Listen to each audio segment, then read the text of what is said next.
Police officers of Reddit, what was your oh shit moment?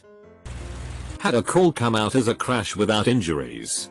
Rolled up to the call with my partner, myself, and another unit.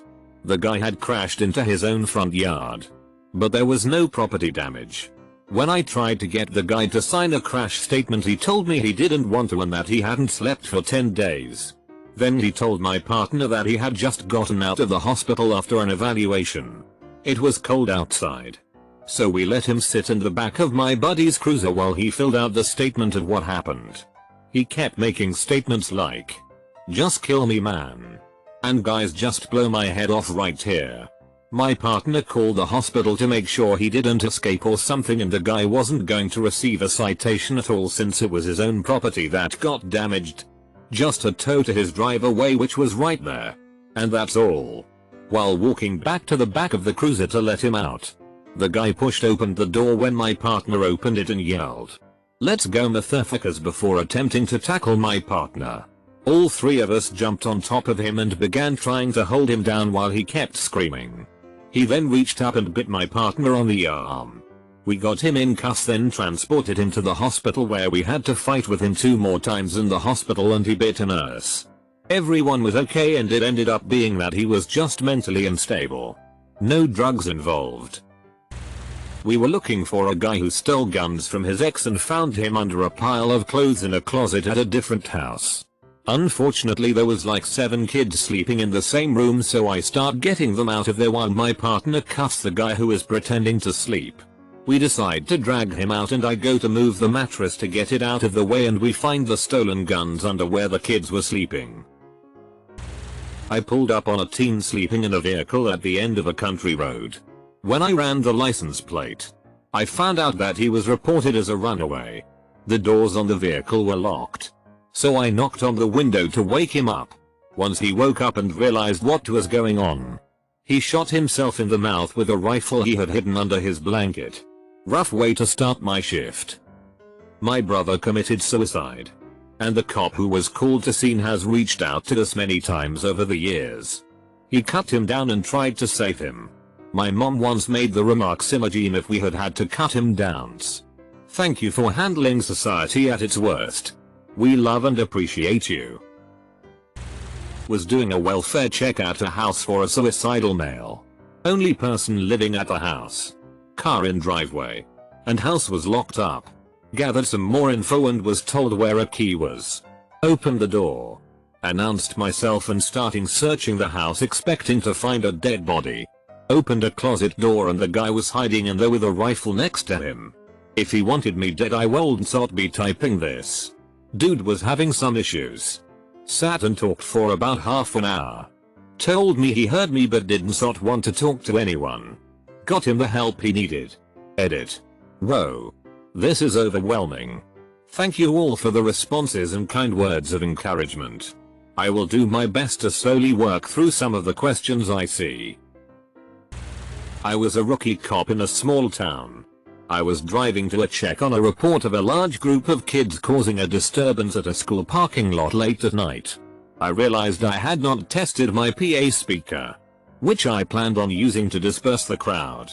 On my way to the call, slowly rolling down a residential street at 2 AM with my windows down, I decide to tap my PA mic a couple times to check it. First 2 taps. Can't tell if it's working. I slow down. I tap the mic several more times. Definitely hear the loudspeakers that time. At that moment, I hear, "What the fuck are you doing?" I look out my passenger window and see this old dude sitting on his porch in his underwear, looking pissed. Our eyes locked. I realized I had no decent excuse for clicking my loudspeaker in a quiet neighborhood in the middle of the night. So I didn't say anything back to him and I floated up the road. Definitely an oh shit moment at the time. Maybe different than what OP is looking for, but I get tired of traditional war stories. The awkward on this encounter was through the roof. Not myself personally, but my father. I've heard this story hundreds of times over the years and this seems like the perfect time to share it. My father was a Miami-Dade County sheriff in the 80s sauce. One of the first rookies pulled from the academy straight to Miami. All the time he tells me how police officers are all control freaks. His so shit moment was when he lost control. On his way home from a shift one day he overheard a call on the radio about a convenience store robbery right near where he was. He radio sawed in and said Hassad check it out as he was still in uniform. Still had shirt, pants and badge. But gun belt had been removed. As he searched the streets he spotted a vehicle matching the description and proceeded to call it in and throw on his lights to pull them over. As he pulled them over, 2 kids got out and ran. The driver stayed behind. With no gun belt on, my father proceeded out of his cruiser and holstered his weapon in his waistband. He then took the driver out of their car and moved them to the hood of his. As he searched the driver over his hood he said he felt the moment happen. The driver started to swing his arm around and proceeded to elbow my father in the face. He lost all control. Oh shit. They wrestled to the ground where eventually my father's weapon was knocked loose. The driver proceeded to pick up the weapon and shoot my father point blank in the lung with his own weapon. The driver escaped, but only for a brief period of time, and my father was blessed to have one of the top GSW doctors surgeons in the country doing a seminar about 20 minutes away on the same day. He lives to tell the tale today, and I'm pretty sure the pose who shot him just got released last year. As a rookie I was responding to an alarm at restaurant that was supposed to be haunted by a woman. The first officer that arrived was an older officer that didn't do much and didn't ever get excited on the radio. As soon as he arrived he asked for a second unit in a high-pitched tone. As I pulled in he had his shotgun out and he was leaned up over his hood. My first thought was, so shit, someone is breaking in. When I ran up to him and asked what up, all he said was as he pulled up and his lights hit the building a woman jumped off the roof and disappeared. He was clearly shook. Me and another officer checked the building and found no evidence that someone had been there. It made an impression on me and I never went back to the restaurant at night without another officer. Does it count if it was my dad? Mom took me and my siblings to the doctor one day. Turned off her cell as per Dr. Assos' office policy back then. Fast forward a few hours. We pull up to our house and there's a cop car waiting for us in the driveway. Not my dad's sauce. Anyone with family in law enforcement knows having a cop at your door that license out your loved one is something you never want to experience. Long story short, my dad's flashbang malfunctioned and detonated in his pocket during a call out. He was SWAT. Definitely an so shit moment for him and everyone in the back of that van. He very nearly bled out and they couldn't get a hold of my mom. She swears the whole department was in that waiting room when we got there. And my dad lived to tell the tale. Love him. Edit. Sorry to do the cheesy after post edit. But I had to say thank you to everyone for all the kind words. You didn't have to take time to say nice things about my dad. But you did, and it seriously means so much. Thanks for existing, friends. I'm not a cop. But my younger brother is. On his first night out of field training. So the first night he's not riding with an instructor. Him and his equally new partner were heading back to the station at the end of the night around 2 AM. He's driving down a major street and there are 2 SUVs hauling ass the other direction. All of a sudden someone leans out the rear window of the second vehicle and starts firing rounds from a rifle at his car heading opposite direction. Naturally they flip around and give chase. And call it out on the radio. He said it was either the fact that his partner was screaming his head off into the radio, or the fact that it was the 2 rookies getting shot at. But the entire city's police force came down on them in about 2 minutes. They ended up catching both vehicles.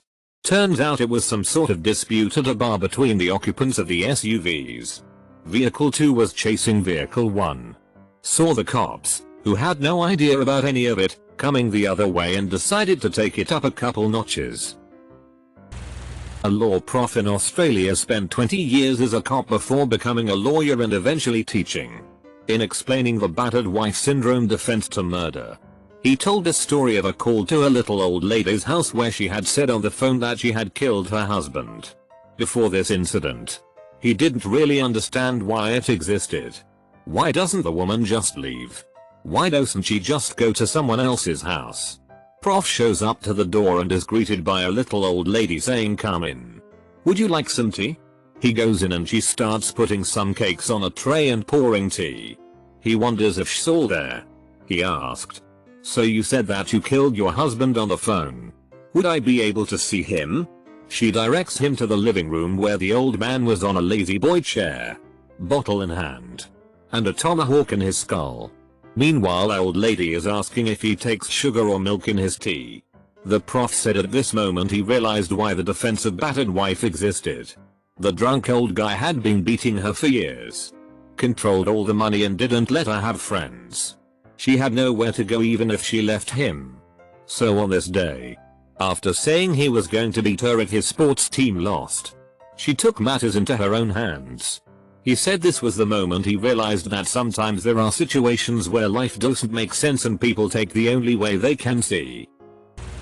First night working and responded to an accident. An intoxicated male was at by the car and kept telling me his foot hurt when he walked. Every time he stepped you could see the bones in his foot move. Then he told us another person was with him. We looked and seen him sitting across a fence in the field and was sitting down. When I walked up to him he was holding his head. I shined the light and could see his skull. A big piece of scalp was torn off when he was ejected from the car. His forehead was hanging in front of his eyes. I thought I could see something move on his skull, and when I looked closely, it was red ants. He was sitting in a red ant pile and they was all over him. Edit. It was supposed to be sitting nodding. Second edit.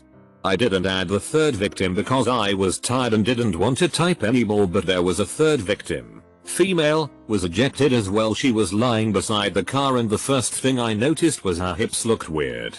She was lying on her side and she had no hips. Her stomach was distended and she was having trouble breathing. It turns out she crushed her pelvis and the bones went into her abdomen, causing the massive internal bleeding. She survived.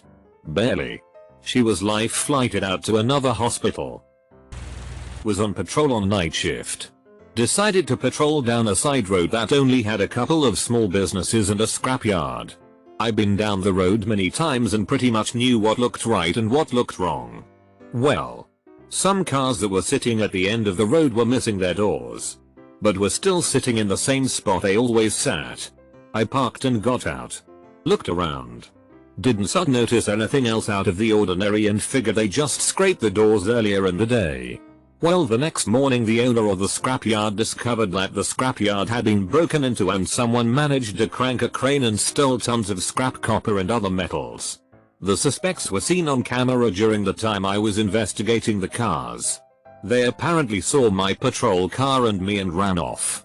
One got so excited that he forgot to put the getaway vehicle in park and let it roll. I didn't see nor hear any of this. The suspects took cover in the woods and one had an assault rifle. One of the suspects was actually a well-known athlete with a meth addiction. I could have been killed easily that night if I would have looked around just a little more. My grandfather told me this story when I was asking him about his cop stories. He was an Ontario Provincial Police in a smallish rural town, and there were a series of armed robberies where these two brothers would rob a place and always drive away in the same car. One night on his way home he saw fresh tire tracks going into a farm field and had a feeling. So he turned off and followed them. About 150 meters into the field he sees the car. So he puts his lights on, spotlights the car, and gets out with his sidearm drawn. The car is empty, so he starts looking around and hears movement in the field just out of sight. So he goes back to use his car as cover and shouts that there are other cars around and they are surrounded. After a bit of waiting the two guys come out and surrendered. Worked out well enough. When talking to the two guys back at the station, the one brother said they had talked about it and agreed they'd kill a cop if one ever found them. Apparently when my grandfather was checking out the car and going back to his own, the one brother had him in his sights, but when it came to pull the trigger just couldn't do it. Guy had a decently powerful revolver too, so there's pretty much zero chance granddad would have survived it. Not a police officer but a good shit moment. We went to a home for a welfare check. Late at night. PD was dispatched as well. But we got to the house and found the front door unlocked. The house was completely dark and we couldn't find a light switch before we saw a man standing in a doorway. with his head kind of cocked to the side. A little startled we said, "6 us sir for barging in. But we got called for a welfare check for you." C just fucking stood there, staring at us without saying a fucking word. In the dark. It was like he was trying to scare us. As I scrambled for my light, my partner fucking bails. I'm backing out of the house, still trying to get this guy to say something. When I finally see the light switch, bam. Light comes on and I see the patient hanging from a wire in the doorway to his kitchen. For that 20-30 seconds I honestly thought that this guy was just fucking with us. I didn't sleep for a couple of nights after that call. I have a few. I've got about 5 years on in a medium-sized city. My first was while I was in field training. Call for a possible overdose. I went into the basement of the house while my trainer was grabbing his medical stuff. I got down there right as this dude high on bath salts started to come to. He went straight to tackling me and tried taking my gun. I was able to keep him from breaking my weapon retention and fight until my trainer got there and we got him cuffed up.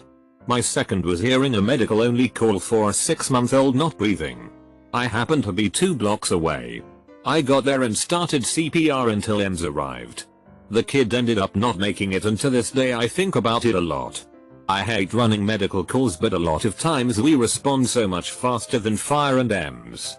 My third was a traffic stop on the interstate. Make contact with the driver who is obviously drunk. I get him out of the car and tell him to face away from me so I can pat him down. As I'm going to start, I ask him if he has anything on him. He starts to pull away and his hand shoots to his waistband. That's when I see the outline of the gun. Everything felt like it was moving in slow motion, but I was able to grab him and push him against my car and pull the gun from him. He ended up being like a 200 back and having Xanax in his system. I think if he had been sober he would have been quicker and it could be a different story. Not a cop but a CO in a minimum security prison. I just got back from dinner service, and I get a call to head to building X. I was a floater that day. I walk in and see a inmate beat to hell. He had 3 fist-sized lumps on his head. Both eyes black and swollen. Lips busted. Literal boot prints on his back and chest. They literally beat the shit out of him. I'm not joking, he shit himself and turd was laying in the yard. He was jumped out of a gang because he didn't want to stab a guy. When we bring him to medical to SGTS, ALT, and the head nurse all gasped at the same time when he walked in. He went to the hospital, had a broken rib. It was the first time I realized the inmates are actually dangerous. TL. DR inmate, he the literal shit beat out of him so he didn't have to stab a guy.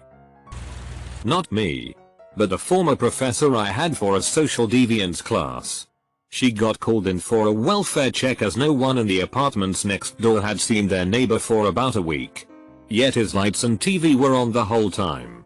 Apparently, this was highly unusual as according to the neighbors he had been a pretty personable guy.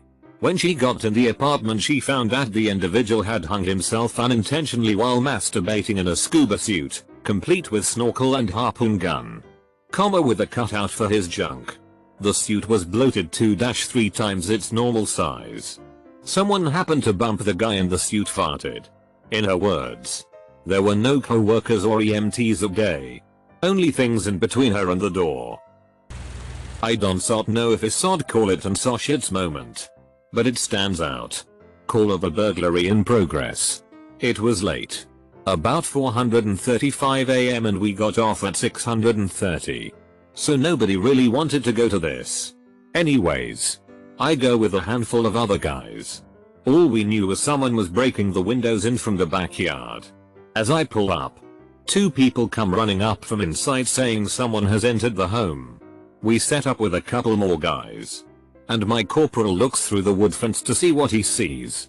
Blood everywhere and a man face up on the ground. We make entry, and Hassos dead. I never figured out who he was, but our best guess was he got high on meth and thought this was his pad and tried to break in when he cold and opened the door. Had a great gash in the bend of his arm where the glass from the window cut him. He didn't die quickly. There was blood all over the backyard, particularly where the door was that he was trying to get into. Luckily, we had an actual homicide earlier that night. So CAP detectives were already there and were able to come to the scene to handle it. One more recently was where 4 gangsters tried to rob the wrong guy. And he shot all 4 of them. 3 headshots. 1 dead gangster right on the sidewalk. It was raining too, so it looked just like the movies where the blood was running down the street. I work in an aggressive city. Paramedic here. Not an officer. But I probably know this one officer saw shit's moment. Went on a psychiatric call out in the rural area of our zone. Ended up being a hanging. Super eerie vibe. It was dusk out. Cool fall breeze. Remote house with a single tree in front of it and nothing around for miles. House had a very long, very steep driveway. As you drive up, you see the silhouette of a man hanging from the tree. Looked like Halloween decoration. I was first on scene and advised our dispatch of what I had. We use separate dispatches from the sheriff's department. And he hadn't received the update yet. He rolls up and quite literally says Jesus fucking Christs. Rookie deputy. Jesus actually a good friend of mine. One of the things I would never, ever recommend one to see in person. So surreal. Lifeless body just swaying in the wind. I was watching over a guy at the hospital and all of a sudden it looks like he was fingering his asshole. He then proceeds to jack off. My partner and I go in with nurses and we tell the guy to show us his hands. He pulls out one hand and it was fine. We tell him to bring out the other hand slowly and it was just covered in shit. The nurses get him cleaned up and maybe half an hour later he starts doing it again. This time we somewhat stop him in time. I asked him if he needed to go to the bathroom, to which he nodded. I retrieved a nurse and they started walking to the bathroom. This man held his finger in his butthole the whole way to the bathroom, but that wasn't enough of a plug, so he started dropping little Hershey kisses of poops. It was later decided that he needed to go to a mental facility. P.S. He had told us he had gotten rid of a gun earlier, so they then sent a couple of our guys on a wild goose chase to find it, which they did.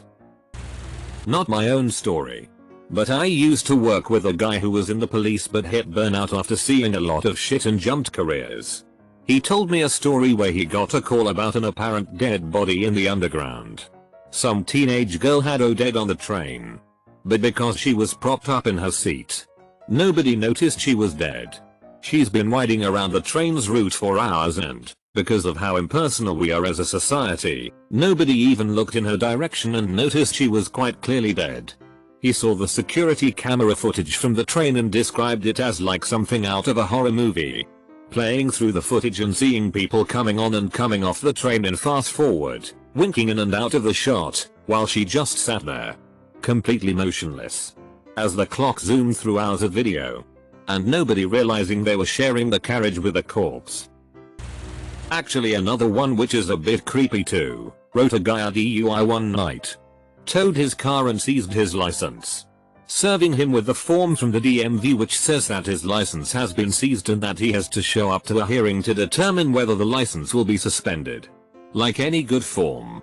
The DMV form has boxes where I fill out this GUI sauce information and carbon copies so I can keep a copy with the report. A few days later a buddy of mine finds me. He got dispatched to a call of a suicide in the park. Man was found hanging from a tree. They identified him by the DMV form I had served him with, which was still in his pocket. Former paramedic here. I responded to a crash on the highway that required extrication of the driver. I hop in the backseat and hold C-spine as fire starts taking off the door, cutting posts, etc. The driver starts asking where Molly and Fred are, and if they saw okay. I'm confused because she was the only occupant of the car. I ask her if she's talking about the other car and she says no. They saw my pet tarantula and snake. So I look in the floorboard and there are the remains of 2 terrariums. But no Molly or Fred. My husband got a call for a psychiatric emergency when working as an EMT. A kid on a 4-wheeler saw a pickup crashed into a stone wall in a field and called the police. Who called EMS? Apparently the driver had driven into the wall intentionally and stabbed himself in the abdomen as well. And then bled to death or died of head injuries until someone found him. As my so was leaning in to turn off the engine, the truck ran out of gas. That was the weirdest one he's told me. I was cleaning out a drug tacker-back box by my office one time. It's also a metal box where people throw their old prescriptions so we can dispose of them properly. Usually people throw all manner of mundane items, sunscreen, vitamins, etc. But you run into a few opioids. On this evening, I reached into the box and felt a prick on my finger. And saw an uncapped syringe. My heart dropped. And I went to the bathroom and started squeezing blood out of the pinprick. With shaky hands, I called my dispatch and asked them to send a paramedic to the office. The medic came and consulted with the on-call doctor before she told me the chance of contracting something was very slim. I took a closer look at the syringe and saw it was some own sauce testosterone supplement. And it had the patient's sauce name as well as the VA hospital name. I called down to the hospital, and thankfully the guy had no communicable diseases. Sure freaked me out though. When I was a trainee, we were waiting for a suspected car thief, as far as I know from the info we got from local police anyway. When he shows up and we get him stopped, we have officers approach from behind. Well, here I come with a shotgun and take up a position on the passenger side, thinking I'm being tactical by covering this angle. Well, instead of doing a textbook felony stop, which would involve taking a defensive position and ordering him to come to us with his hands up, these officers just approach the stolen vehicle from the driver's side and order him out at gunpoint. My oh shit moment was when I realized I was downrange of all these pistols and rifles, essentially looking down their barrels. To this day, I don't know if I'm dumb for being the one guy on the passenger side, or if these officers are dumb for not doing a standard felony extraction. Luckily, the guy came quietly. Late to the party, but I will say not a cop but the victim who got to watch. I was a truck driver in my former life. Was involved in a suicide by truck incident where guy killed himself and his son. After a couple HRS, I was unhurt physically. I was in the back of a cruiser giving my statement. The MTO, for my American neighbors, rolled up at that time and got out and started taking pics of my 18-wheeler and started to do a truck inspection. The cop I was dealing with got out of his cruiser and proceeded to tear that inspector a new asshole. Basically get the hell out of my crime scene. I thanked the cop and he said he didn't know if he could actually do that. But no way was he letting charge me with anything. Me and my partner needed to make an arrest to fill our quota, so we were patrolling a known drug area in uniform for an easy one. As soon as we get there we see a plainclothes unit holding one. We go over to make sure they are all good and they ask us if we were looking. We said sure. Easy possession arrest and we didn't have to hunt. It wasn't until he was handcuffed in the back of the van and radioed in the one under when we saw the plainclothes cops laughing and waving. Driving away I thought that was odd. And then the smell hit. I can't explain to you in words what a homeless crackhead diarrhea smells like. But I will never forget it. Had to hose him down, spray him with cologne and get him new clothes. What a fucking night that was.